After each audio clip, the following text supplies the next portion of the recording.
This is the I Read Comic Books podcast, the best comic book podcast for regular comic book fans. I'm your host, Mike Rappin, and joining me this week, two girly pop robots who transform into guns and are both placed at the back of my head, Boondock Saints style. Kara Shimborski. I can't believe you did an intergenerational reference that I only understand half of to open the show. And Kate Scotchless.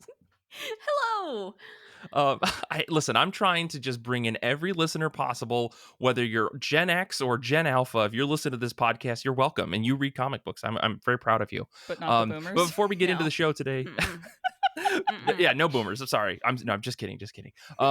Before we get into the show, though, today, I have two quick announcements. One, we're live on Discord. Did you know that we record every Sunday at 1 p.m. to talk comic books? You can join and listen live and harass us with gifts, just like all of our friends do when they listen live.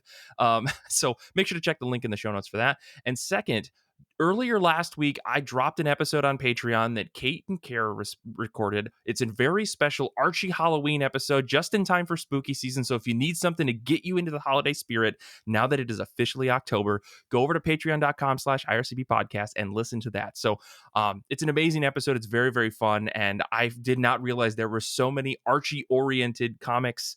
That's amazing. So let's get into things. Let's talk about comic books. I have two legally mandated questions, and that is, how have you been? How have comic books been? Let's start with you, Kate. I have been good. It is finally officially October 1st as we're recording today. So the best month of the year. Spooky season is fully upon us. Everything is wonderful. The leaves are colored in colors. It's sunny and gorgeous out. It's fantastic. I also managed to find the second to the last Marvel Series 2 Lego minifigure that I needed yesterday to complete my set. Oh, Yes. I did spend too much money on it. It was the Moon Knight in superhero form, and I finally gave up finding it anywhere cheaper than my local Bricks and Minifig that was charging $15 for it because it's so hard to find. And I was like, whatever, I surrender.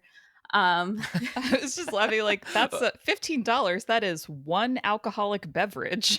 Yeah, Right. that's true. That is, Kate, you know. maybe for folks at home that don't necessarily know what this is, could you explain what these minifigs are and why you're in desperate need for all of them? Okay, so here's the thing, folks. If comics is not enough of a money pit for you, there's this thing called Lego. As in particular, minifig collecting. That will you just throw your money in and it disappears. It's fantastic. Like a boat. And the nerd version of a boat. Yeah, every couple months we get a new series of collectible minifigures, and they're in series, right? So people want the complete set, or if you're me, you would just want the particular ones that you really like. And this one is very exciting. It happens to be the second set of Marvel characters. So there's like She-Hulk and Kate Bishop and Hawkeye and Storm and Wolverine in their old 90s costumes and all sorts of cool stuff. You can find it on the Lego website. But the thing with these series is Lego wants not just some of your money, but all of it. So they sell them in what were blind bags, but they figured out that people could actually feel the bags to figure out which character's in there. So now they're blind boxes. And so it becomes... You and the boxes are $5, right? Which is why it's ridiculous to spend $15 on this guy. But the thing is how many more boxes would have I had to open to find the one that I needed versus getting more duplicates? Right. 15's a bargain at that point. Girl math. Yeah. That's what I tell myself. See, Girl.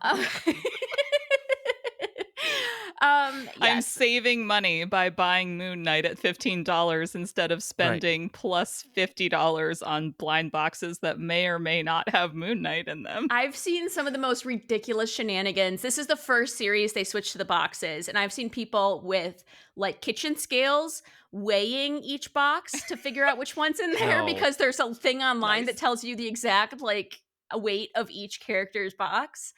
I've seen online someone who worked in like a private lab was using an x-ray machine to x-ray the by far the most effective. You could definitely tell they all were. If you buy this Lego minifig, it comes with a little bit of radiation. So. Yeah, it's perfect. And then lots of people were doing the thing where they were just opening the boxes in the store, which I'm assuming Ew. is why none of my local stores were selling them, because there's not even like a placeholder spot where they were sold out. Hmm. All my stores used to carry the bags, and like Target, Meijer, Walmart, none of them have the boxes. So They're like I'm guessing locked they were up. just like, screw it, we're over this much loss and theft, because they're also very pocketable, right? Like these little things, and Hmm. they're teenage demographic. Yeah, it's just not good for a lot of places. So I'm yeah, envisioning a plexiglass locked box behind the counter like cigarettes, but instead of cigarettes, it's like the Lego minifig exactly. It's boxes. just it's Yeah. just Lego Limit 3 per crack. customer. Yeah, it's Lego Right. crack, Right. which is what minifigures are basically. So I have like actual UV protective glass display cases that now has on my wall with all my most precious minifigures. And Hold on. I love them. Amazing. So Um, My not only did you spend something like $15 for the minifig, now you have like a special plexiglass shelf to be of these fair, things. I had that before the Marvel series came out. Uh, I love everything about this. Kate, you'll appreciate this. So, because I'm a teenager in my mid 30s, my mom sometimes sends me care packages. And she's gotten into the habit of sending me little like Lego minifig packets with the latest Disney series. And she sent me a few of them. I'm like, Mom, this is so cute. This is so sweet of you. And she was like, Hmm. Yes, but I bought the same ones for you last year. I'm like, No, Mom, that was a different series. And the uh-huh. sound of crickets through the phone. Was it Jiminy Cricket? Because he was in the most recent Disney minifigure one, and I still need him. All right, all right. This is the point where I usually have to cut Nick off and say, "All right, tell us about what comics you read." So I'm going to do that to you, Kate. Now, Okay. what have Okay. you been reading? So I started my spooky comics reading September 1st, because I refuse to celebrate for only 1 month. Although it is better in Yes. October now that we're actually getting like the leaves changing and stuff. But I was read this past week The Dire Days of Willowweep Manor, which is by Shannon K. Garrity and Christopher J. Baldwin. It's a YA humor slash romance comic, like gothic romance, where it's about a teenager who's like obsessed with gothic romances, and she accidentally gets swept up into a like pocket universe that is governed by the rules of gothic romances, and she has to save it from this evil that is going to, take it over and affect her world and stuff, right? So it's like a dark and Right. stormy night and blah blah blah, and it has all the tropes. It's very funny. It's very over the top in the expressions and cartoonish way. It reminds me a lot of Nimona in that way, of like the main character is just very similar to Nimona and just being super Hmm. enthusiastic and bubbly, but also causing all sorts of problems. It's very atmospheric, very cute, not predictable at all, which I appreciate, as YA is often extremely predictable. But I will Yeah. say almost all of the humor is based on gothic romance tropes. So if you're not familiar, I think this just isn't the book for you. Like, you go Gotcha. read yourself some Wuthering Heights and come back. Like, I added this to my library hold pile while you were talking. Everything about this sounds I think you incredible. will like Thank it. you. Yeah. I'm pretty sure I'm This going to is like this. this sounds like a isekai gothic romance style, right? Like I was reincarnated as a gothic romance heroine.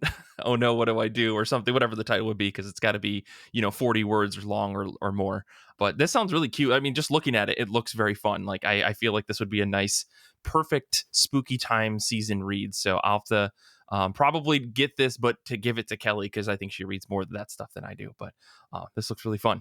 How did you come across this, Kate? Honestly, this was just a scanning the shelves at my local library, and I saw the cover and it looked spooky season-ish, and I picked it Nice. up and it was a win. Like, that doesn't always happen. Sometimes you pick up stuff randomly and it's a dud, but like this one was definitely a solid read. I think you guys would like it.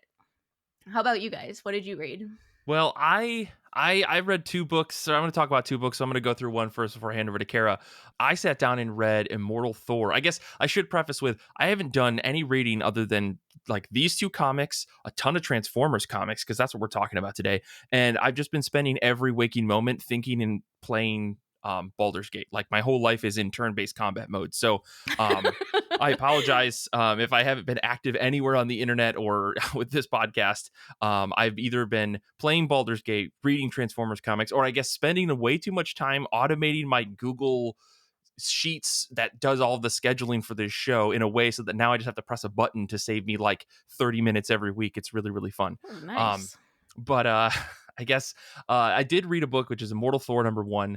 This is written by Al Ewing, art by Martin Cuocolo, colors by Matt Wilson, letters by Joe Sabino. And this is like the most Thor comic I've read in a very long time. Like, it feels incredible. It feels like it's a brand new, fresh start. It feels like these oldie style, like the text, the font that they use for Thor's language, like totally fits because everything feels like very like, I am Thor and I am here to save ye from the mightiest of trolls. And it's like, that's kind of what Thor needs. I think there's been this hyper fixation on making Thor a real ass character, and Al Ewing seems to have just switched it, gone 180 and said like, this needs to be high and mighty and lean into the hero's journey and do all of this stuff that is fantastical that makes Thor like godlike. Because the whole book seems to be about, if you are the most powerful being in the world, who is more powerful than you? Because something exists beyond your realm. And I feel like Immortal Hulk, if you ever read that, there are machinations of like a huge story that Ewing is unpacking here. I think going into this series, Ewing said, I want to do to Thor what I did with Hulk, which, if that's the pitch you gave me, then you've sold me immediately. Yeah. I'm here from issue 1 until the very end.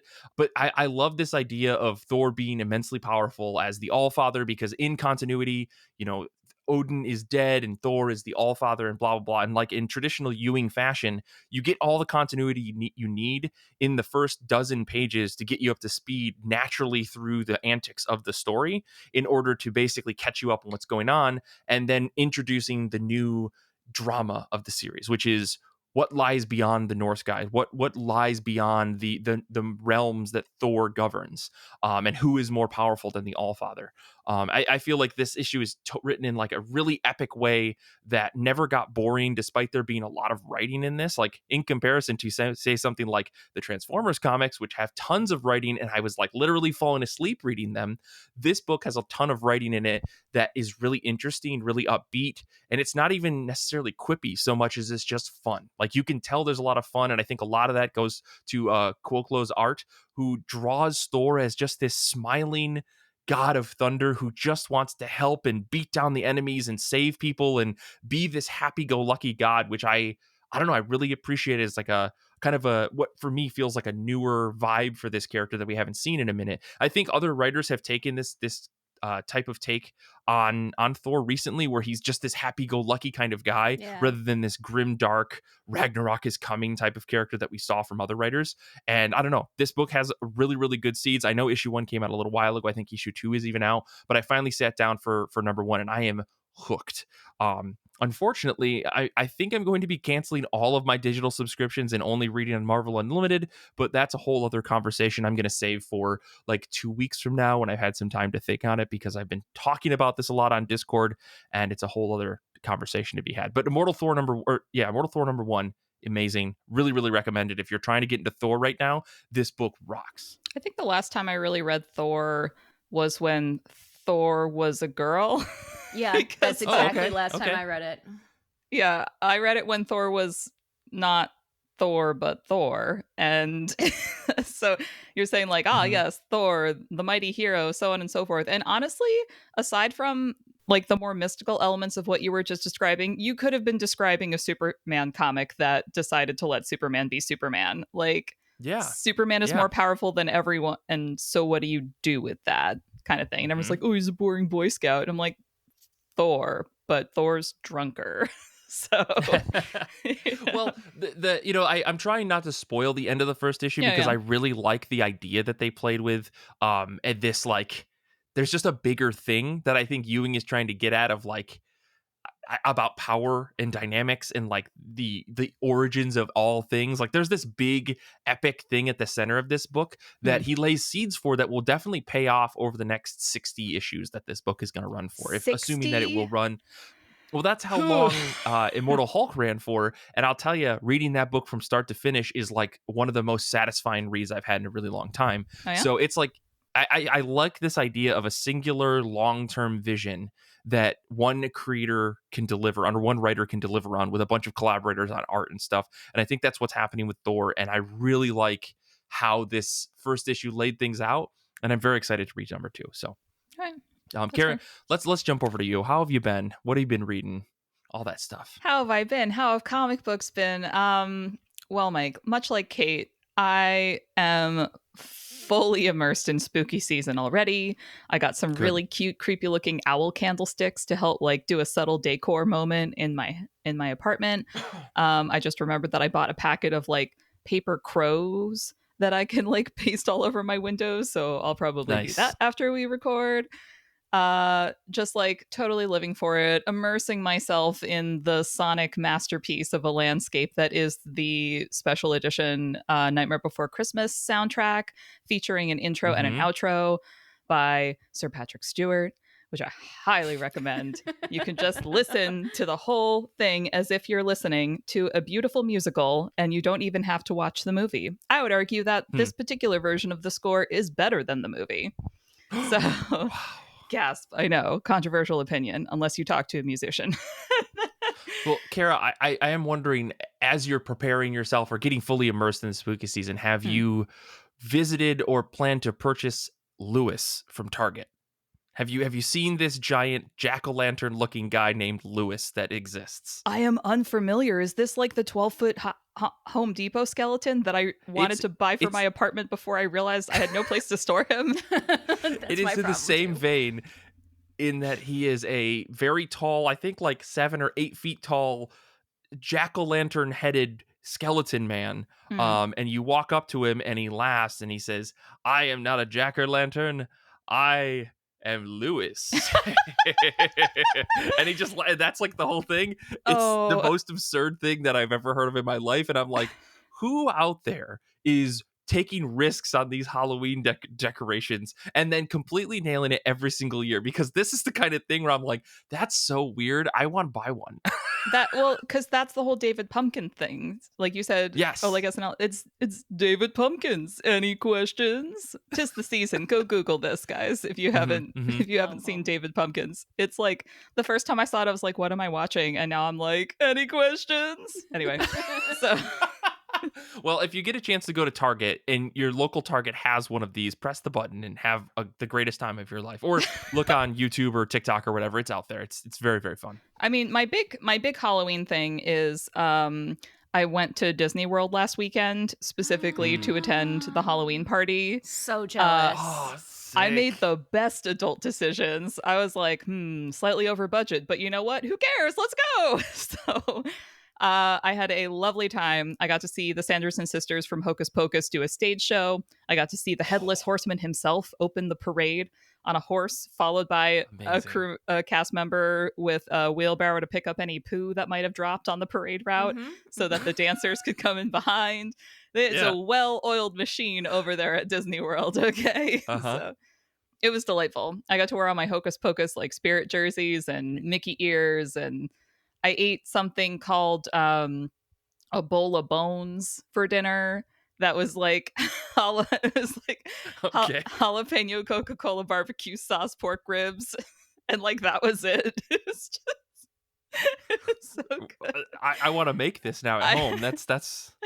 I had a peanut butter chocolate pie that took me a whole week to eat because it was so rich and dense. I could only manage like a bite a day. Sure. Beautiful. But yeah, so it's like now we're really in spooky season, so I can get into like some Halloween comics and stuff. Like I talked about this last year, but I got the graphic novel Squad out from the library again, so I can read about Mean Girl werewolves. Yes! I have not read it yet, but yes, I am really excited for it. Oh yeah, everyone go read Squad. I didn't add this in the notes, but go read Squad. Yeah, I have a copy on my shelf. Maybe this year I'll actually read it. Do it, Squad Book Club. So, yeah, living my best life. But concurrently with all this spooky season stuff, and also with my Disney trip, fully immersed in the toxic swamp that is Star Wars. I am in the Dagobah of the Star Wars fandom as I live my life weekly for Ahsoka. By the time this episode airs, we will have had the season finale of Ahsoka. So as you listen to this, just imagine me lying down on the floor of my apartment because I cannot. Because whatever happens, I cannot. I spent I rewatched the first 5 seasons of Star Wars Clone Wars to get ready for it. I rewatched all of Star Wars Rebels, and then while I'm rewatching Rebels and realizing how great it is, like I was watching it as it was coming out episode by episode, but hadn't sat down and like binge watched it. And binge watching it is where it's at. It's so good. I am like mad at how good it is. And then while I was watching it, I was like, this is not enough to feed my fix. Like Star Wars has me by the throat. I need more. Yeah. And then I remembered that they had a comic book series that was published like halfway through Rebels being on the air called Kanan the Last Padawan. And then I found out it's almost impossible to get out of print and my library didn't have it. And then I saw it was Marvel Unlimited. So I was like, Mike, can I have your login, please? I just need to read We this don't share Star Wars. logins. That doesn't exist. We don't do that. Would never. Would never. Okay, better sharing a login than stealing it from a torrent website or something, or whatever the kids do. We're going to these talk days. about that in the second half. We are going to talk about that. But so Kanan the Last Padawan is like the prequel / backstory to Kanan Jarrus, who is the Jedi figure in the Star Wars Rebels TV show. I do think if you haven't seen Rebels, you can still read Kanan and like understand what's going on, because like there's some framing device that's like, oh, here's the crew on the Rebels show and they're all hanging out and they're on a mission, but like the bulk of the story is the flashbacks to Kanan being Depa Billabba's Padawan, like when Order 66 is enacted. So it's like if you're a Star Wars fan that like loosely knows the chronology of the prequels, I'm pretty confident that you can jump in and just follow the story of this teenager who is like spent his whole life in this cult and now is cast totally adrift and has no means of survival. So it's like, what does he do next? And it includes like him changing his name and stuff like that. And if you are a fan of the show, I do think it gives you a richer satisfaction of some of the reveals that come later in the season. Like they do a little like, yes, like vague references to his past, where if you read the comic, you're like, I know the thing you're talking about. I've read the book. I did my homework. Do you love me yet? So it's just like, love me, Disney. Love me, Disney. But then, you know, as a comic book, like most Star Wars comics besides Vader Down and Dr. Aphra, this is fine. It's fine. It's fine. Star Wars comics are fine. Yeah. They're totally serviceable comics. Really, really quick. Okay, so I think I read this series. I think at some point for the show, I read this and I really, really enjoyed it. Remind me, I just need to hear you say it one more time. Who was his Jedi Master? Depa Billabba. Okay, thank you. I just wanted to make sure I only know that because they've said it on the show since. And so I was like, oh, that's how you say her name. I mean, I knew her name since I was 10 years old because she's one of the characters who has a photo as a Jedi Master in the Star Wars Episode 1, The Phantom Menace, like visual dictionary from DK Publishing. So I knew all those bitches. So like actually finding out how to pronounce her name was a treat though. So thanks, Disney. Yes. Well, let me talk about one more book before we get to the top of our pile. I read Ultimate Invasion #4. Speaking, I was talking about how I'm canceling all my digital subscriptions. I think this might have been the final straw for me. This is Jonathan Hickman, Brian Hitch on art, inks by Andrew Curry, colors by Alex Sinclair, letters by Joe Caramagna. This is it. This is the end. It was a $9 comic book for 64 pages, and I ate it up. And in a quote I wrote here, they can't keep getting away from this, I say, crying as I pay for the cost of this issue digitally, right? Admittedly, though, this is the last issue of a 4-issue series that I was very hyped for, not only because I love Brian Hitch when he did the Ultimates with Mark Millar back in the day, but also Jonathan Hickman's take on the Ultimate Universe has always been a really interesting one. So I was reading this book trying to see what kind of insanity he was going to pull with his character that he's basically taken into ownership, the Maker, aka evil Reed Richards, which is a very fun idea, right? This idea of the Children of the Vault, where he creates these little time bubbles where he advances civilization over instead of 1 month, like 1,000 years pass, and all sorts of crazy innovations and stuff happen. It's a really fun idea to play with, especially for a supervillain that strangely almost feels like a counter to another Avengers villain that I'm not going to name, just because it may or may not be related to this story in general. But if you can figure it out, maybe you've read this issue. But anyway, so I think this issue ends in a very perfect chaotic mess. Like, it's poetic in the way that it keeps putting mystery boxes inside of mystery boxes inside of mystery boxes for eventual hatchings of what will become the soon to be new Ultimate Universe, which is very strange thinking about the idea of the Ultimate Universe as a line where we get this Miles Morales character. His big moment in Secret Wars that Hickman also wrote was him saying goodbye to his entire universe, his friends, his family, his everyone, in order to jump over to the 616, which is a crazy thing for me. So I'm really curious to see how Miles is going to react to something like this, if it's even going to affect him at all, because I think the Ultimate Comics in title is not going to even be remotely related to the Ultimate Universe as it was. They're just taking this idea, grabbing nostalgia from a decade and a half ago, and they're bringing it back into continuity because that's what Marvel loves to do. That's where we are. Regardless, I like the way that Hickman has set up this entire world. Like, the crux of this series of evil Reed Richards saying, God damn you, if you superheroes aren't going to let me take over the world, I'm going to destroy timelines in order to make my perfect world, which is a really, my spoilers, I guess, a little bit for this series, but Reed Richards like travels to other universes, goes back in time, and prevents the creation of some superheroes. It's an awesome concept. You got to read the book to really experience the whole full-fledged bit of that. But yeah, I'm trying to intentionally be vague and not talk about all of the bits and pieces that make this book really, really work, because they're all massive spoilers. On one hand, though, like, I can't be mad at this series because it was just a mini series leading up to what will eventually be like a half dozen comic books spinning out, right? This is then alpha to whatever Ultimate Universe is going to be, that will likely have an Omega miniseries that wraps it up, maybe, assuming they're treating this entire line as an event. At this point, I'm assuming that's what Marvel's doing for everything, and they're going to charge us $9 to $15 a single issue because of it, and say 44 pages, isn't it worth it? And then we're going to let's not even get into the logistics of, like, is that money trickling down to the creators? Are getting higher page rates because of this? I guarantee you that's not what's happening. Anyways, on the other hand, the amount of questions I had in this final issue alone made me think that my digital copy had some missing pages in it.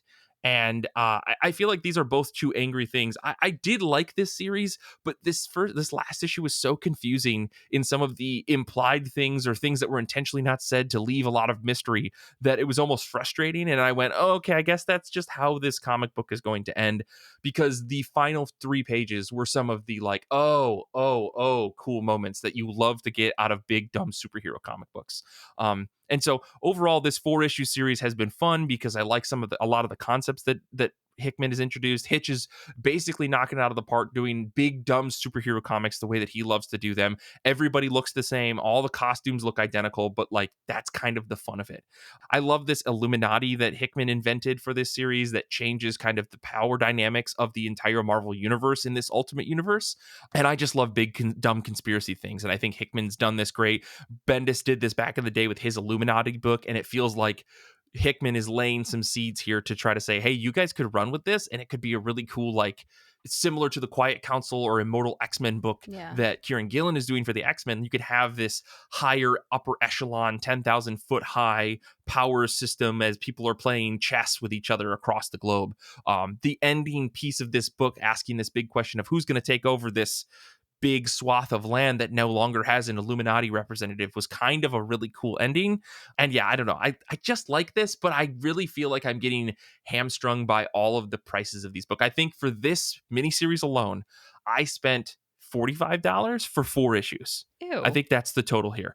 That's crazy, because I guarantee you when the trade comes out, it's going to be 25. Mm-hmm. So like, why didn't I just wait? Or why didn't I just wait for this all to come to MU and just read it there? We're going to talk about that in the post credits of this episode, but I just want to throw it out there for people.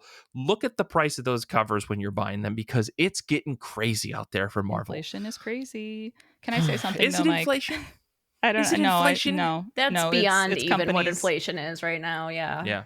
It's companies taking advantage of inflation. Danny's saying in the chat, it's FOMO. It's crazy. But yeah, sorry. Go ahead, Kara. No, I just have a different thought, and it's super petty of me. But you know how usually when I am a creator hater, I have a good reason and I can explain myself and my reasons are good?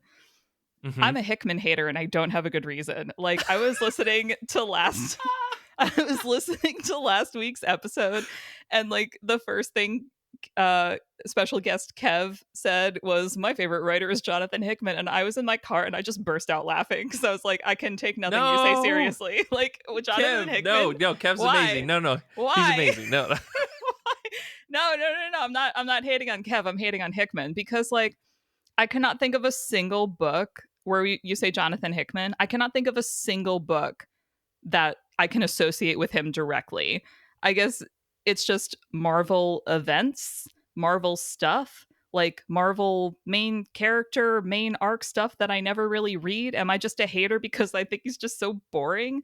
Or I know we talked about him before, and it's like I think I described him as like a workhorse writer. Like he's doing the thing, he's making the plots. Maybe they're a little intricate, not as intricate and weird as Grant Morrison, but like, yeah, sure. I don't know.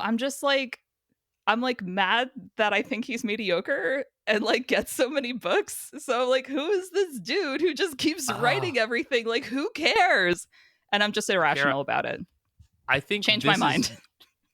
No, I think that this is a perfect situation for us to say, all right, let's find definitive reading list for Kara. That's not like you got to read 60 issues of this. We're talking, we got to get the fine, greatest, best stuff and put it in front of Kara and say, okay, this is a good judgment of this guy. Because I think like he did a Fantastic Four run that everybody loves. I haven't read it, but I've heard very good things about it.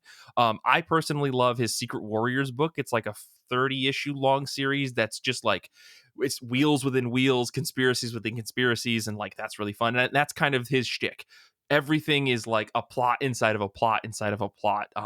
Mystery boxes inside of mystery boxes inside of mystery boxes. But that being said, that does not necessarily mean that he is a great writer from someone who doesn't just like immediately have love for him like you, Kara. So be interesting to see if we could come up with a list, folks. If you're listening, ircbpodcast@gmail.com, or jump into the Discord. Let's figure this out so that next time Kara's on, we can present her with this nice table or tablet of reading so that she can sit down and do it. But that's very interesting that you say all that, though.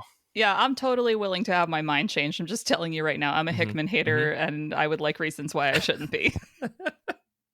Well, I'm going to think on this, and while we jump into the top of our pile picks. So as you know, we do this thing where we talk about comics every week, specifically books that we're looking forward to read, whether they're new, they're old, or they're just a book you're trying to get off your shelf finally.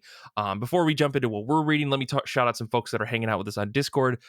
This week, Hannah is reading Green Arrow, The Longbow Hunters. I want to say happy birthday to Hannah. Their birthday was very recently. Paul G is reading The Eternal Mountain by Jill Latham. Danny is reading The Devil That Wears My Face #1. And Hugh is reading the brand new Transformers #1, which we're going to maybe be talking a little bit about in a moment. But let's pop back over to UK. What's on the top of your pile this week? I am excited for Hollow. This is written by Shannon Waters of Lumberjanes fame and Brandon Boyer White, who I don't know, and art is by Bernice Nell. It's a YA like coming of age, of course, tale and homage / spinoff of the classic Legend of Sleepy Hollow, right? So Izzy Crane and her family have just moved to Sleepy Hollow, and just like you'd think everything's about the Washington Irving's Legend of Sleeping Hollow, Headless Horseman stuff.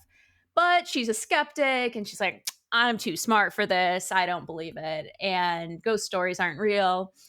But then she gets in with a boy, and things start happening, and it looks like the perfect spooky season read. I am very excited. I'm so glad my library got this, and I managed to swipe it before the little children got their sticky little fingers on it. It's like a paperback with a perfectly uncreased spine, so I do think I'm the first one, which I always love. If Kate was a Disney goer, Kate would be the hated millennial trash Disney goer who takes away beautiful magical moments from the children because she's excited to You're get getting there your first. fingers on it. Get away from it, boy. Get away from Mickey Mouse. Mickey Mouse isn't for you, he's for me. If I were a Disney goer, I would definitely be the person who purposely goes to like the evening stuff to avoid both the heat and the small children. Because Come with me to the Halloween party, Kate. We'll have fun. I want to so badly. Kara, I've watched that parade on TikTok lives like 3 times in a row now. Like, I'm so jealous that you got to go, but there's just no way with the current state of the world is like the entire country is like, screw anyone immune compromised. We're done with masking and precautions. And so there's just no way I can safely do any of that with how all my immunosuppressants and stuff. So it's just frustrating. But you know, someday we'll get better treatments. And then the thing they used to give folks like me that was like the monoclonal antibody shots is in the new version that should work with the current variants is in like the end stage human trials. So fingers crossed we get that before the holiday surge. Yes. Huge fingers But anyway, spooky season. I do have like 20 books out from the library right now that are all spooky season comics. I have I'd expect like no less. 3 different Sabrina comics, all the Archie horror things like the Jughead ones and the Nice. the sorcery one, Kara, what's that one called? Adventures in Sorcery, I think. And Squad like and a couple others. Just like I went whole hog requesting stuff like 2 weeks ago to get myself ready because best time of the year, folks. Best time of the year. Absolutely. Are all the Sabrina books you got the chilling adventures of, or by some miracle does your library still have copies of the Sabrina manga from the early 2000s? It is not the manga, so I have the chilling adventures of, and then there's 2 that are like they're a weird size comic, and they're not chilling adventures, but they're Sabrina the Teenage Witch, but they're not manga. I'll have to send you a picture. I didn't know what they were. They showed up when I searched Sabrina the Teenage Witch, and I went, yes, please. Click. Just Like click. many I Archie don't care what comics, this is. it's all a mystery. What's inside the cover? Who knows? Let's find out. Yep. Well, let me talk about a book really quick that I'm excited for this week because I'm not picking Transformers #1 because maybe someone else picked it. But this is a spooky season book. I think it works. It's a #1. Abbott 1979 #1. This is by Saladin Ahmed with art by Sammy Cavella.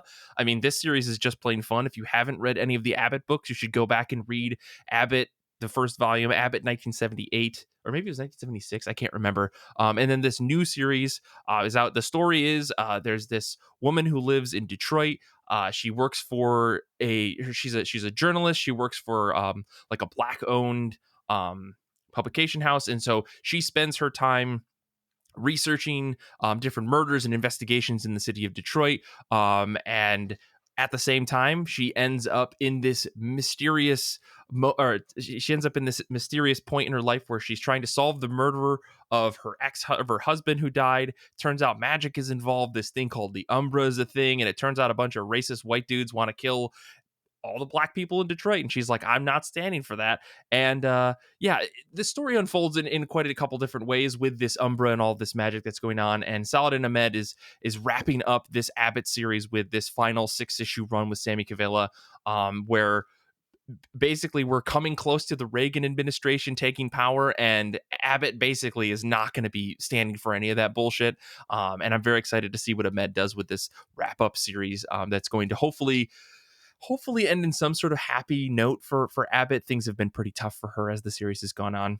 But yeah, I simply can't wait for this series to be collected into one like badass 70s styled hardcover or something. So I'm begging Boom to please like do right by this series. Like I'll go and I'll pay for it on Kickstarter as long as you promise to get the like cover everything set up right correctly. I'll be happy.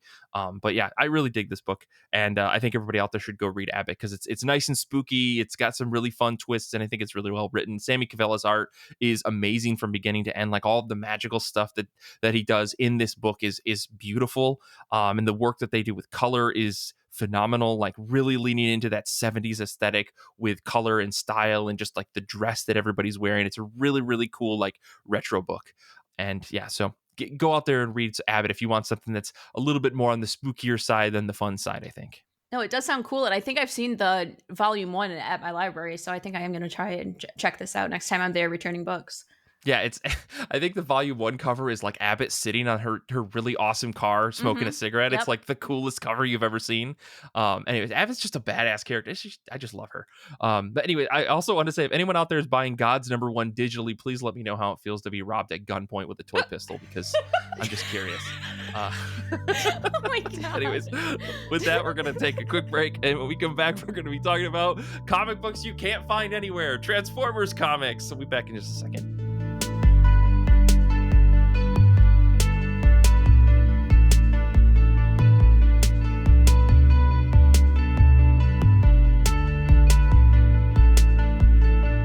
For our show this week, we are talking about Transformers comics, because this is part 2 of our Transformers conversation, leading up to the brand new Transformers #1 that is coming out this week. I didn't call on Kara in the first half because we're talking about Transformers comics. So Kara, why don't you tell us what book you're excited for this week, and tell us a little bit about your own personal journey with Transformers to get us started in this conversation today. Thanks, Mike. I'm so happy to be here because I think I am the biggest Transformers fan on this podcast. I was very butthurt that I wasn't invited to be on the movie episode, but you know what? I don't actually need to watch the movies. I just want to talk about the comic books. Well, So here's the thing. I had to bring Danny on because Danny was like clamoring for it. And Brian, I had to put him through some sort of torture. And I knew that making him watch all the Transformers movie was the right kind of torture, just in time for his birthday. So, like all these things lined up perfectly. Sure. But I'm very excited to have you here this week for this episode. Thank you, Mike. So the book that we are all excited about this week is Transformers #1 from Skybound. This is the first issue of a new era of Transformers, because the Transformers had a very robust run over at IDW, and now they're at a different publisher. So we took this opportunity to dive into some Transformers back matter while getting excited for the new book from the new publisher, where none of the back matter is going to matter at all. Sure. Unless you're a Transformers fan and you're just like, if it has a robot in it, I'm reading it. So, those mecha fans go hard. They go very hard. What? And this book, this new Transformers #1 issue, I realized this is the first time in years I will be going to a comic book store like planned on a release day to get a book, like a floppy, because in my 30s, I have become a trade waiter, or maybe the library will get it reader. But for Transformers #1, I'm just like, give me this book. Like, I don't have it on a pull list or anything, but like, hopefully one of the local shops will have it. And, I'll be walking in and just hopefully getting it. So my personal journey with Transformers began with the 2007 Michael Bay film, which you discussed at length in last week's episode. I wouldn't say the film is good, but the #1 fan, Kara Shamborski. Well, it's like, like so many of the films that I like, I'm like, this is not good. I cannot recommend this. Like, I just watched 7 seasons of Riverdale. I cannot recommend that you watch that show. But like, look, it completely arrested my imagination, and Transformers took over my life my freshman and sophomore year of college. Like, it was like my first time living away from home, totally new environment. I was like SpongeBob SquarePants. I was like flipping burgers at the dining hall, making minimum wage. And instead of like saving that like an adult, I was still an overgrown child and took my savings directly to Walmart to buy Transformers toys to feed my new obsession found by the film, and predominantly fueled by the fan fiction. And the Transformers fan fiction community is so good, y'all. Like, when I was getting into Transformers, like the movie just like reignited everyone's passion for this intellectual property. And I learned so much about the Transformers, particularly Generation 1, through the Transformers Generation 1 fanfic writers. I learned all about all the characters through this lens. I learned like who was definitely soulmates with who based on this lens. I have so many like just like lovely memories of like reading about the bots hanging out on the ark. Like, we're not really talking about the fighting. They're just like getting drunk on Energon and hanging out and maybe making out in the corner. It's fine. So like, I'm listening to the show that you guys did last week talking about the Transformers movies, and I was just like, this is so adult. These guys are just like talking about the movies and like their merits and their demerits, and like it's so professional. And I'm just like, no. Kate and I are gonna come in and like make it gayer, bro, because do you even know how gay the Transformers are? I love them so much, and being part of like the fan works around the Transformers just highlighted my appreciation for them in their actual properties so much more. And so by the time I saw the second Transformers movie, I was so disappointed because like the opening of the second Transformers movie is those like super racist twin Autobots. And I'm like, you mean you made very bad original characters for this movie when Lamborghini twins Sideswipe and Sunstreaker were right there for you to use? You already had good characters. Why are you making new shitty ones? And at that point, I was just like, nah, not the movies. I'm here for the comics and the fan fiction. The end. Thank you. Well, I feel like the fuel for the fan fiction that existed for this was powered by the More Than Meets the Eye comic book series that came out from IDW, right? Yeah. Because the comic book series More Than Meets the Eye, which, by the way, impossible to find on the internet. You cannot get this legally today. And you're lucky if your comic book shop or local library has a copy, because I feel like IDW scraped every possible endpoint in the world to try to pull everything back. But that series is I feel like it's a very emotional journey for a lot of the Transformers characters, where they aren't just transforming and fighting other robots. They're doing a lot of introspecting and discussion about like what it means to be a Transformer, why it's important for them to like celebrate their history and fix Cybertron. And there's like this splitting of factions. There's this group that travels on an arc. There's a group that stays back at Cybertron, which is followed in a different series. And so I think John Barber, who was working on that book, or maybe it was James Roberts, like explored the like I think like relationship dynamics between these characters that end up going on this arc to find these Knights of Cybertron in order to try to save everything.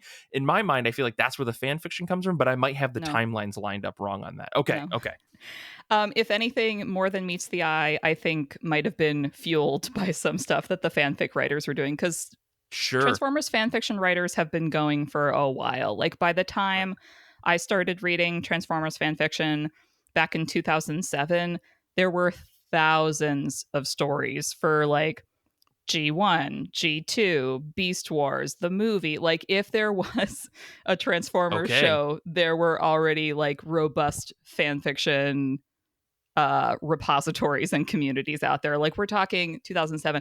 I was on LiveJournal. This is pre-archive of our own. I was on oh boy, that's the where I spent LiveJournal 2007 as well.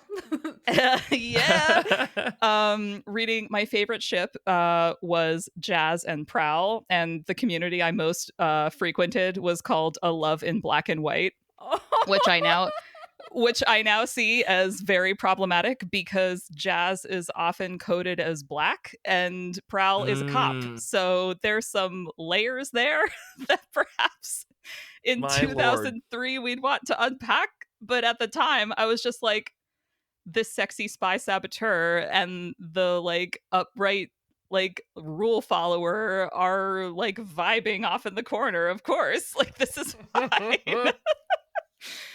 But I digress. Yes, so More Than Meets the Eye is definitely the most like fan fiction-y Transformers comic book that I think is out there, in terms of like a lot of the fan fiction that I was reading was very like, we're not focused on the big fights, we're not really focused on the politics, we're mostly focused on like, oh, like, what are these bots doing while they're not fighting the Decepticons? Are they falling in love? So more than meets the eye. Probably. I mean, More Than Meets the Eye is kind of that. I kind of loved it for that. See, that's what I'm saying. So that's why More Than Meets the Eye is probably the closest the canon gets to the attitude of a lot of the fan fiction. And I think that for people who were already engaging with fandoms through the lenses of fan fiction or fan art and fan works in general, More Than Meets the Eye was a very appealing comic because it spoke to that sensibility that was already there. Totally. Which is, so I think this is where my confusion comes in, right? So I got the timelines wrong, so my bad about that. I think when I came into More Than Meets the Eye, I guess it was introduced to me from folks at Comixology, right? At the time, who were very much like in the fandom of like, there is so much more going on here in the comics it's not being written. And I was like, really? You can read all that? And I think that they were being fueled by fan fiction that they were either reading or writing or maybe both. But I think it's still there. Like in the text, It's a lot of definitely the like there's a lot of stuff, especially Prowl as a character is written in such a way in that book where you're like, is this sexual or is this just like tension for tension's sake? Like, no, I can't really Prowl's tell what's super going hot. on. I want to clarify that Prowl is super hot. Kara, he's a robot. All right, anyway, he's a robot, non-biological extraterrestrial, guys. Didn't you see the first movie? Okay. So for today's but Mike- episode, we read a bunch of comics that we need to get to. Please, Kara. Please. I'll let you get to the comics. I was actually building off what you were saying about More Than Meets the Eye. My first note about that in my show notes was, I cannot begin to describe the chokehold this book had on the team at Comixology when it was being released. Like, Yes. I definitely started reading this book because of a lot of my colleagues in Comixology at the time who were also reading it and hyping it up. And we got to a point on the floor where I was working on where like all of my like college era purchasing habits for Transformers got amplified because everyone was suddenly purchasing Transformers. So it was just like you looked across the open workspace and there were like literal plastic armies of bots on everyone's desk. It was possibly the most wholesome thing I've ever seen in my life. Yeah. Just loved it so much.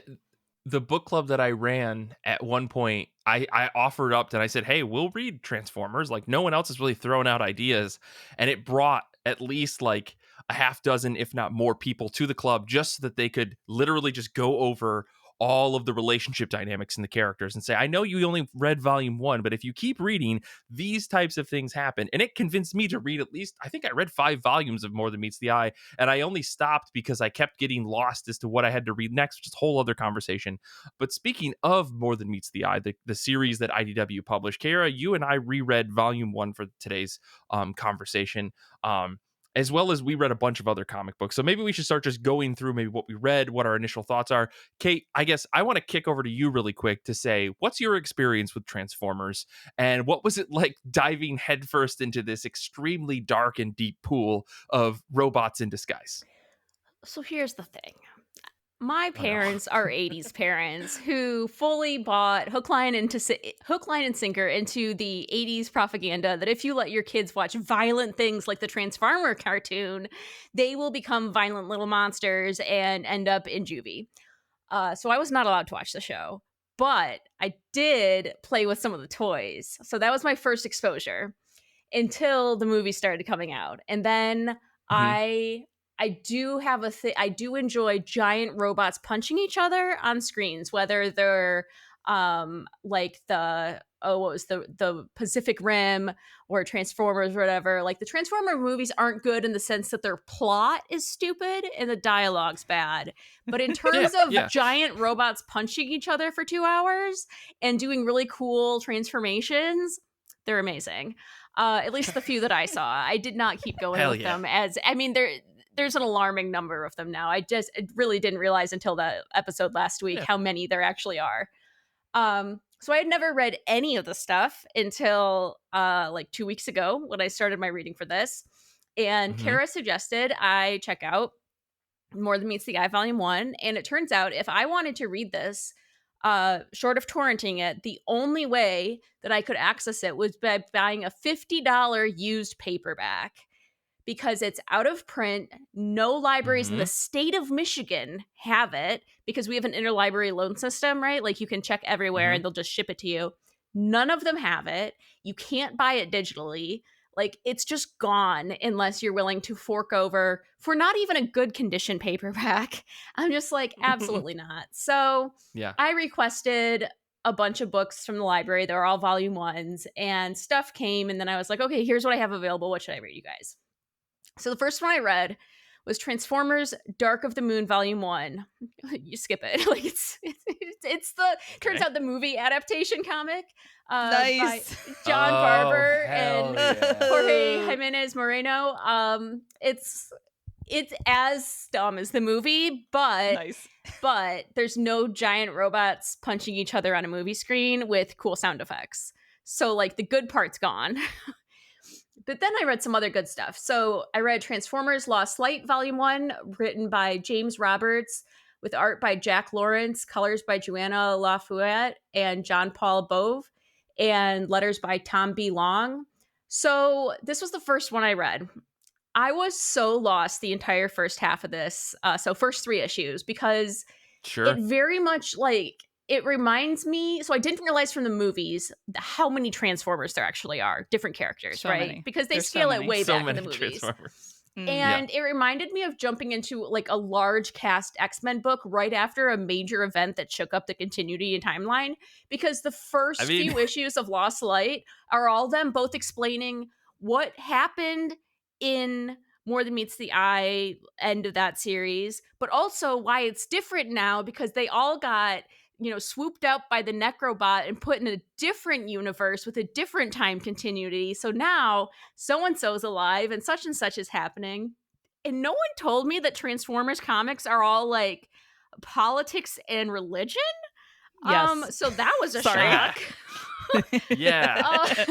It's all politics, baby. And getting really into the whole like religion Jesus-y stuff of like the functionist versus the so that was a weird but a fun ride. And then towards the end, last 3 issues, I'm like, now I'm getting who the characters are and can tell them apart a bit more. And then there's some big twists that I don't want to spoil for folks who might want to check out this series. But I was like, mind blown. Who knew you could do this in a robot book? It's savage. Who knew you could do this in a robot book? Yeah. And then it's just also just very weird. Like, I shared a screenshot with our IRCB group chat where it's like, I'm telling you, Brainstorm, he's the size of 50 Titans. He's bloody hell. He just punched the moon. And the response, how is that even possible? And then the end solution for this problem moon is that they have to teleport it inside of the planet. Amazing. Like, peak Why ridiculous. not? There's your dumb robot book right there. Yeah. I will say the thing that didn't translate well from the movies is the action aspect. I think you do lose some of the fun of both the transformations, like the dynamic transformations, and the fighting when you go to like static images on a page. Even with great art, there's something about the giant movie screen with the giant robots doing the stuff and the like booming bass that goes with their transformations, you know, like every time. That's extra special. So I also read, the other main book I read was the Transformers Robots in Disguise Volume 1, which is John Barber, art by Andrew Griffith and Casey Collar, colors by Josh Perez, letters by Sean Lee. And it was my favorite of the 4, but that is very likely because I finally understood who people were by that point. Like, I don't know that it's necessarily a fair comparison. In this one, there's Transformers blood. Please explain, Kara. Oh, that's probably that they're leaking Energon. So Robots in Disguise Volume 1 is one of the books that I also read. It actually happens concurrently to More Than Meets the Eye #1, because Robots in Disguise #1 starts with them like mourning the explosion of this ship and all their buddies aboard. And in More Than Meets the Eye, we had seen that when the Lost Light ship was leaving Cybertron, that there was an explosion. And so you're in the More Than Meets the Eye series, you were seeing what's happening to that ship now that it's lost contact with Cybertron on their quest to find the like lost past of Cybertron. And in Robots in Disguise, you're seeing the political fallout of the Autobots and the Decepticons and the non-affiliated bots on Cybertron, like after the war, the nails, trying to make a fragile piece together. And politics. And did Prowl blow up the Lost Light for political reasons? Who knows? Let's keep reading, except you can't, because you can't get these books anywhere. Yeah.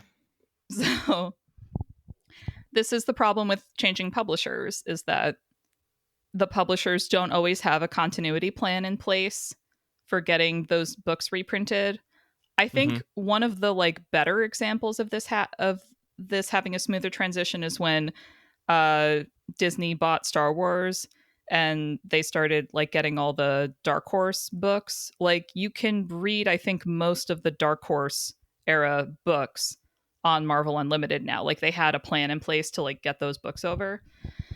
But properties... Is that why? Because you used to be able to get this digitally, and now you can't. Like that's the part that made absolutely no sense to me. I get books physical being out of print, but digitally, it's like it's a rights thing. Okay. Yeah, and it's kind of trash because it's like everything that we're talking about, all these books that we're talking about, it's really a crapshoot if you have access to them or not. And I'm really sorry about that. I'm sorry about that for us. I'm sorry about that for you, the listeners. Like, I have the first 2 volumes of More Than Meets the Eye, but I have no way of continuing the series right now because the library doesn't have the extra copies. As Kate said, trying to find a physical copy is expensive if they even exist. There's no like digital way of getting these unless you go the illegal route. And it's just like really unfortunate because if you're trying to get into Transformers comics, the short answer is you can't because currently they're all unavailable.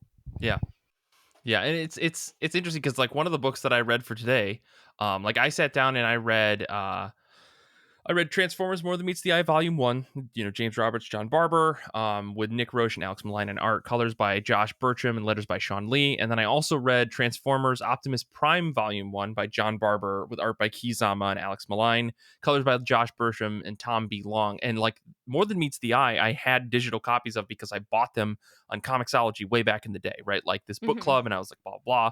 It turns out I did buy all 10 volumes or 12 volumes, whatever came out. I think at some point I was like, I need to have all of these because I'm going to read all of them, but you can't get them anymore. So unless you have them already in your account, there's just no way to get them, which is really unfortunate. Optimus Prime, this book was published in 2017 or 2018. I was able to borrow on Comixology Unlimited because there is some IDW stuff still available. Like, I think the issue of this whole licensing thing is really funky because some of these books are still available from IDW, but IDW started like a brand new like continuity on their end before this Skybound stuff happened, and they wiped away all of those old comics. They just aren't available anymore, and they aren't printing them anymore because they don't want to perpetuate like an old continuity, I think. Which is a little frustrating because we know as readers who have read some of these books, like there are some really, really good books that came out from IDW, and it's like, I think as readers, we probably should be able to differentiate between what's happening, but like they aren't doing the thing of like having the years or saying this is pre-continuity. I don't know. There's like no easy way to distinguish like what came before and what came after. So maybe that's why they did it.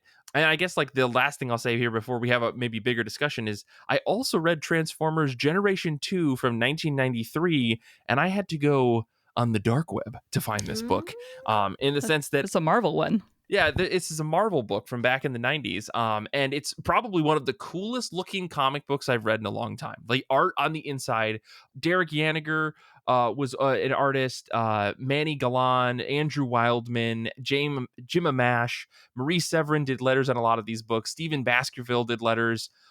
There's a lot of different people that were working on these books, and they're the coolest, like overblown 90s looking books ever. There's like 4 words per page because it's just Transformers punching and exploding each other. They're way more humanoid than machine looking, which is fun, because clearly no one had any idea of how they were going to portray these characters. Because I think if you look at some of the later IDW books, they're very like mecha, like they're very blocky, very like somebody definitely like 3D modeled all of these characters to make sure that they're drawn the right way.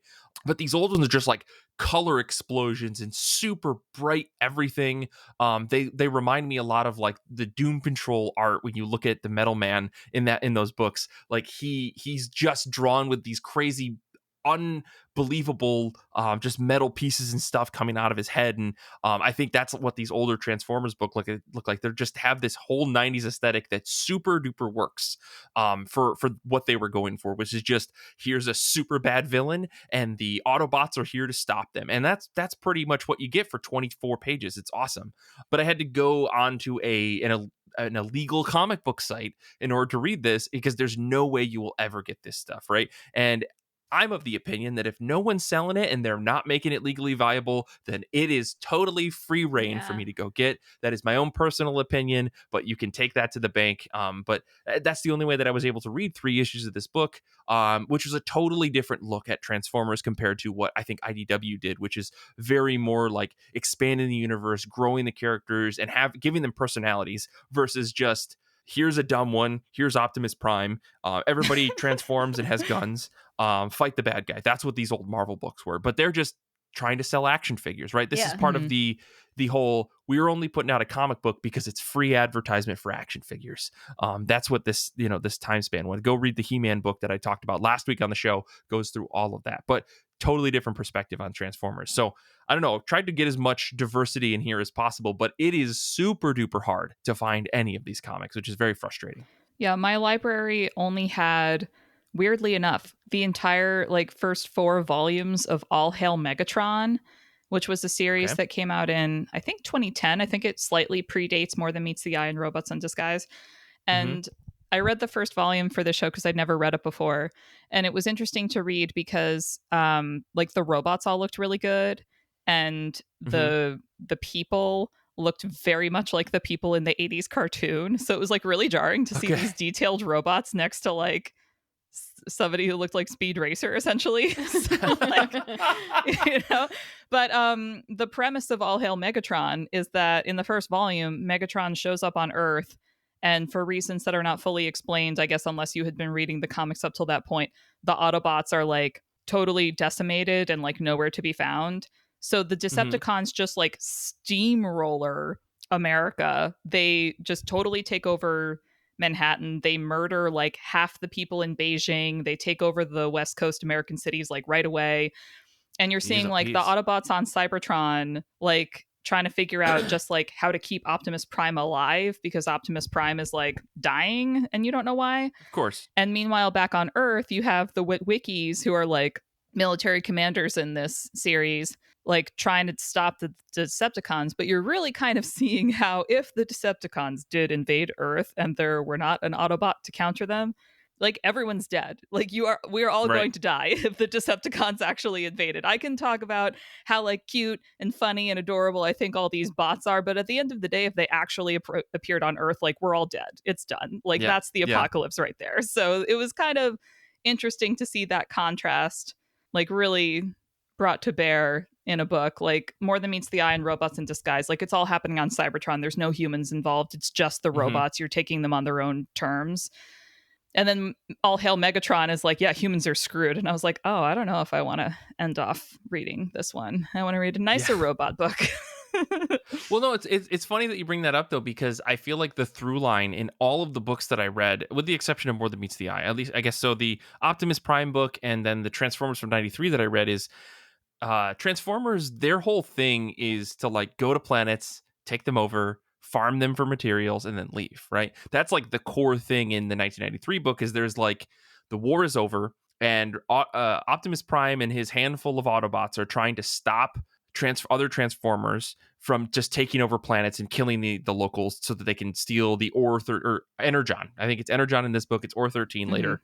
And then the Optimus Prime book is Optimus Prime saying, hey, Earth has been this saving grace for some of us. We should bring them into the Transformers Cybertronian collective so that we can trade weapons and intelligence with them because they deserve it. We've decimated their planet and we want to save them. They've been great allies to us. And there's like all of this political stuff where Optimus Prime is going against the Cybertronians council, and there's like G.I. Joe is involved because the world is broken up into different things. Like Cybertron is one united government, but the planet of Earth is, multiple governments. So like Optimus is trying to handle, how do I deal with all these things? And like the whole thing is other Transformers show up at one point. And they're like, hey, aren't we going to take over this planet? That's kind of our thing. We need to get the Energon from here. And Optimus is like, no, we can't. And it's funny to see this through line from all the way back in 1993 that it's still like the same idea, but there's just been layers and layers and layers added onto it. And even, obviously All Hail Megatron, it sounds like that's kind of the same thing where they're trying to take over. It's funny that this same idea has just been played in over and over and over, but like they've just added like more political garbage to it and added G.I. Joe into the mix and stuff. So to create more interesting stories, I think, right? I think that's the goal. Well, All Hail Megatron actually, in the first volume at least, does not reference resources. Like they make it seem like it's just purely Megatron on a power trip. Oh, okay. And so that like doesn't make as much sense. Like in the original 80s cartoon, the whole thing was we're here to get Energon. Like Cybertron doesn't have, we've been at war for so long, we don't have resources. So it's a classic like colonial expansion to grab resources from the natives thing. Yeah, that I think gets a little bit lost. Like there's a little bit of it in All Hail Megatron in that the Autobots who are stranded on Cybertron are talking about how they need to find Energon so that they can revive Optimus Prime and power their ships and get off the planet. But there's like no mention of Energon on Earth between the Decepticons. You're literally just seeing the Decepticons like murder thousands of humans for fun, essentially. But yeah, Transformers, Fun. It's all about the economics of conquest. Yay! Spoilers, that's what it's always been about. Yeah. Well, but I have some questions. Yes. Okay, yes. please. First I was going to say, of all- Kate, I wanted to get to some questions that I know we have about these books. The first one that came up for me is I noticed early on in Lost Light, some of these Transformers have what appears to be facial hair, which would imply that they have skin? Metal skin. Please explain. Well, Metal I mean, skin. I don't know if it's metal skin so much as like they're robots that can be modded in any way possible, right? Like they can change their appearance by modding themselves. So I imagine facial hair is just like a soldered on piece of metal that they intentionally put on. I don't think they're showing up with a razor and shaving themselves. I've got two thoughts from More Than Meets the Eye Volume 1 that support the claim that there is metal skin and they are just born like that and therefore are just shaving themselves all the time because they're soldiers and this is part of their military dress code that Ultra Magnus is enforcing very forcefully. Right. So first of all, there's like a comment at one point that the psychologist robot has eyebrows, and so another character is jealous because the psychologist has a greater range of emotional expression. Now, hang on. Said I need eyebrows. to correct something real quick here. Actually, he is a psychiatrist, which means that there are robot psych meds, like robot Prozac. Yes. Which I think opens up a whole new world of story opportunities here. So, additionally, in More Than Meets the Eye Volume 1, one of the characters introduces himself as a metallurgist, and one of the other characters replies like, oh, so like you deal with skin. And so I'm like, so the metallurgist deals with skin because their dermis is made of metallic alloys. Yep. Okay. Yeah. So what I did to try and figure this out on my own is I plugged into Google search Transformers facial hair, and I need to read you guys the list of questions that it suggested that I might also want to look into now that they knew what I was interested in. Number 1, do Transformers have sexes? Yes. Are Transformers non-binary? No. Can Autobots get pregnant? Yes. Yes. And why are there no female Autobots? There are. Incorrect. There are. And most importantly, why do Transformers have teeth? I'm pretty so they sure. can eat. I'm pretty sure a fanfic writer has called them masticators, and if they haven't, they will now. Yeah. And why not have teeth? Well, because you don't need to chew energon. Maybe primitive elements of energon earlier in their development as non-biological extraterrestrials, and then over time, energon. Here's the thing. I clicked this and went down a really weird rabbit hole. No! What happened? And according to the internet, the teeth are used the way that like a cat's tail is, in that it's primarily for social expression. They are used to show aggression and fear. Hold on, really quick. Audio listeners, I apologize, but someone show me fear with your teeth. Sorry. Okay. We'll clip that. I promise. Okay. So it's like a tail, but for your face. Yeah. They're used to display emotion, primarily, like a dog wagging its tail. Which I will say, not a great comparison on the internet's part, because tails are largely used for balance, but still. Then why dogs be wagging them? Yeah, exactly. That's true. It is social signaling of emotion, so an intent. How come when my cat's angry, she's wagging her tail a lot? I can tell. Those are 1-to-1 correlated. I mean, I think the bigger implication here that we didn't Google and are not talking about yet is, why is a life form from a planet far away from Earth that has been advanced enough to be at war with each other for 6 million years come to Earth, and Earthlings look like squishier versions of the Cybertronians? Did an early delegation of Cybertronians come to Earth, stir the primordial ooze, and add some DNA or some imaging into the ooze to make us turn out the way we did? Actually, I think I saw that episode of Ancient Aliens, yeah. Yeah. I'm just saying, they didn't look like us. We look like them. Sure. I mean, they've been around for longer, right? It's true. When I posed the "Can Autobots get pregnant?" question to our group chat, the first response was one Kara Shamborsky saying, "They can if you search the right tags," which has haunted me ever since. Yeah. Look, any character who presents as male in any media, I guarantee, has had an mpreg fan fiction written about them where they become How did pregnant. I know where this was going? I guarantee that exists for every male character you can think of. So that's why I replied that way. I'm so sorry. I very badly want to bring this back around to the comics. I think I want to get to some final thoughts here. I know we've kind of jumped all across the realm of Transformers for today's topic and discussion, but I am curious, like, I do have like a couple final questions here.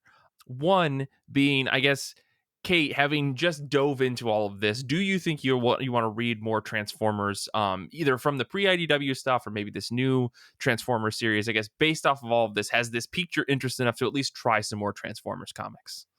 Yeah, I'm interested in the number one that's coming out. It doesn't really matter if I'm interested in the old stuff because I can't access it. So, that's fun. Sure. But yes, there's so many weird, funny things in these things. Like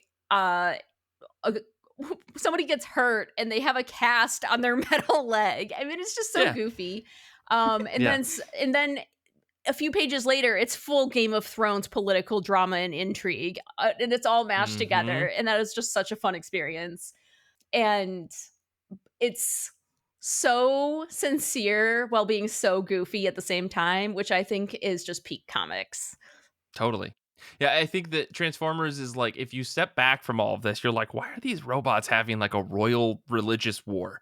And then, but if you're into it and you really let yourself immerse in the story that's happening, it's really, really cool, right? Like, I think my big takeaway from a lot of this is, there's so much politics and religion and history built into this, right? Like you have a story that's potentially going on for 4 million years in heavy quotes, right? Because they keep flashing back and they have a million billion opportunities to just show off different stories across time.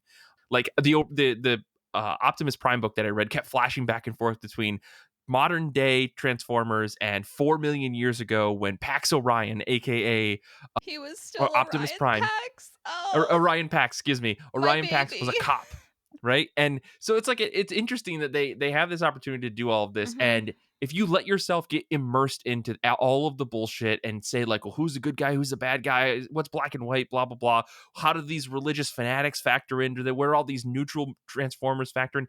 It's really really cool and complex as other like sci-fi and fantasy books, and it's about big old fucking robots. Like that's really really cool. And then at the same time, you get scenes like in what Robots in Disguise, where they're talking about how a citizen changed modes over and over until he died to protest Bumblebee's provisional government. And you're like, Right, like fucking what? Crazy.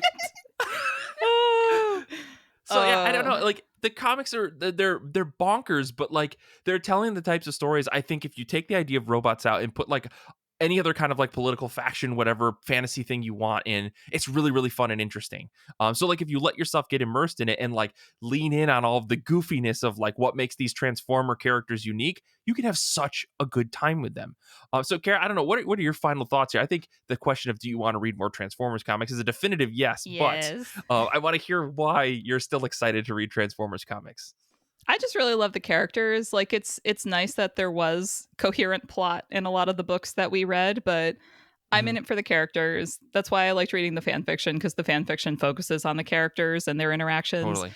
Totally. So like, you know, I found out about this new Transformers #1 because Nick was in our chat, like posting screenshots of the cover reveal that that Skybound was doing, where it's like one at a time the bots were revealed, and every time another robot on that cover was revealed, I was like, oh my god, yes. Like I just like more and more bots. I was like, Wheeljack, my baby. Like all of them are my babies because I just feel so strongly about them. So yeah, I'm definitely in it to find out like what happens next, and you know, maybe write Skybound a nice email saying, please work out something with IDW so we can get these old books. Yeah. No, I'm definitely in the same boat. Like I feel like I love the characters as they develop. Like I don't necessarily know them all in my head, but I feel like you get into these pages and you see the dynamics between everybody, and you understand. Like John Barber did a great job in the Optimus Prime book, where like every issue opened with like a caption under each of the primary characters that you needed to know, basically what their name was and what their current status was. And I really really love that, right? Like Optimus Prime constantly, like we know who he is, but he would always get a caption, and each issue is different. Is like trying to save the world ? Or like trying to save his soul ? You know, like little weird just kind of comments about what was happening in the moment. I really like that. And I hope that Daniel Warren Johnson in his new book takes a lot. Like there's so much to mine from in making this IP, or to pull for this IP, but I also think that he's going to have to take a lot of this and make it his own. And if you've ever read a Daniel Warren Johnson book, you know that every single one of his books is full of so much heart. I have no worries that he's going to make this book really cool and badass from the start, and it's going to have so much heart you're going to cry by the end of his run. I think this is going to be a really really fun opportunity for Image to tackle an IP and do like a really fun emotional story that's not just robots punching each other, because they picked, I think, the right person to do that in a way that's going to be super satisfying for hopefully I think all Transformers fans. And I think given what we talked about here today, I think he's the perfect fit for it. So I'm really, really excited about it. I wish Image we got to work together more, because I'd love to talk more about this book. So, you know, reach out. We'll give you a call. You give us a call, something like that. But man, I'm super hyped about this because I can't wait to read this new book. I had a thought, you know, we were, while reading these books, something that struck me was just like how much love there was for the comics medium in these comic books. And I know that feels redundant, but there were a bunch of covers for these Transformers stories, like across series that I was reading, that were direct visual references to famous like superhero comic book covers. Like the first issue of More Than Meets the Eye is issue 1 of Justice League on International, which totally sets the tone for the same kind of like book that they're trying to do. One of the covers for All Hail Megatron like is the Killing Joke. And I was like, whoa, okay. I remember when that cover came out and I was like, why does this Transformer have a freaking camera in his hand? And then someone did a side-by-side comparison to these two books and I was like, oh duh, like this is the greatest like reference you could make to the most evil like Transformer in the books. But yeah, no, I definitely appreciated this read through on a few different levels. I guess my last note about the comics in general is that I'm really sad that we couldn't all read Transformers G.I. Joe, because that crossover was just a generally great comic book, and it pains me that none of us had access to it. If you have access to it, good for you, and please take this opportunity to reread it, because that book was great. I am curious. You're talking about the Tom Scioli book? Yeah. Oh yeah, okay. I just want to make sure because I really want to get a physical copy of that book. It's so pretty, but I just never got the opportunity. I guarantee you, there's no way to get it. Sorry. Yeah, you just gotta like bin dive at the next comic convention you go to and hope for the best, I guess. But I am curious because I'm the one who came into this episode already like knowing and loving my favorite characters and just getting really hyped when I saw them in the pages of these comics. So since Mike, you had just come in hot from watching the movies, which are totally different visually, and Kate kind of came in cold. Were there any characters that you gravitated towards on this read? Because like I would give you a top 5, but it would quickly morph into a top 10. Like off the top of my head, like I'm such a Starscream girl. I love him so much. He's such a messy bitch. Definitely I'm more of an Autobots fan.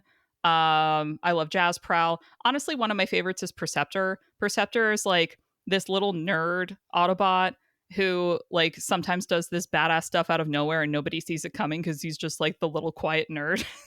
You're just like, oh, Perceptor, my baby. Wheeljack, another nerd. He's like the mad genius. He's got like Albert Einstein like frizz out the side of his head, but instead of hair, it's like a light up little like panels sticking out on the side of his head to like create the same effect. So like I was spotting all these characters and more on the pages of what we were on, and I was just like, oh, they're all so cute. Oh, I love them so much. But without coming in with that prejudice already, what did you all think?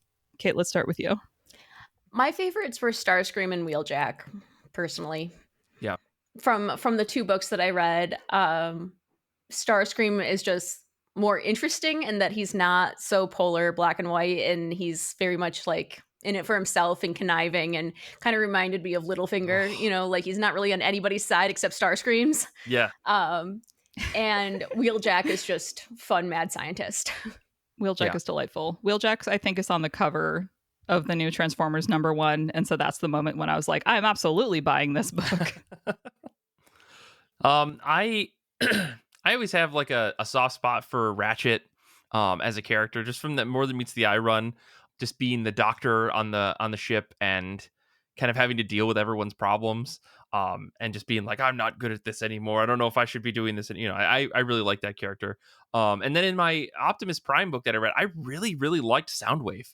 Like Soundwave being just the way that Barbara wrote this character as being like, I hear all things, I see all things, like I am like more than any other Transformer. Like he has this very like huge superiority complex that is then paired with like this weird allegiance to Optimus Prime that doesn't ever get fleshed out in that book. And I think if you read more, you start to figure out why Soundwave is working so closely with Optimus in the series, because he's kind of playing both sides. He's working close with the G.I. Joes, he's working close with Optimus. It's a really cool dynamic that like you get the tip of it in this Optimus Prime book, and I really would like to explore that more if I read more of that series. So yeah, those are my go-tos. I think I like them, so I'll be excited to see who shows up in this new Transformers book. Yeah, a new adventure we can all go on before it also goes out of print eventually when the IP changes again 20 years from now. Shh, no, it's forever. Transformers forever and Skybound. Well, I think with that we're gonna wrap things up here. This is a blast. If only to have Transformers in my brain for 2.5 weeks straight, more than that, as I was watching Transformers for forever, and comic books are just so much. But I guess to wrap things up, I think I want to just say thanks to Kara and Kate for going through this journey with me. I've been like living and breathing Transformers for a long while now, and this is a great way to wrap things up. Next week's show, I'm not going to be here, but Danny, Tia, and Kate are going to be reading Gambit comic books. I put together a very special list in a document for them. And because it's my birthday coming up,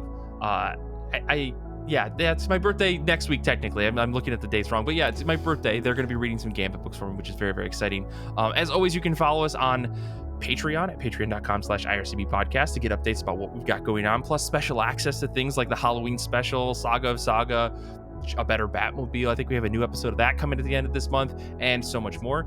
You can follow us on TikTok and Instagram as well if you've got those accounts. And Infinity Shred is the best band in the universe. They do all of our music, and we can't thank them enough. Xander traveled through the center of a black hole and survived. I think I said this last week, but he's still traveling. I want to say thank you again to Kate and Kara for this episode. Thank you to Danny for proof listening. Thank you to everyone in Discord for following along live with us today as we went through every Transformers thing we possibly could think of. And until next time, comics are good, and so are you.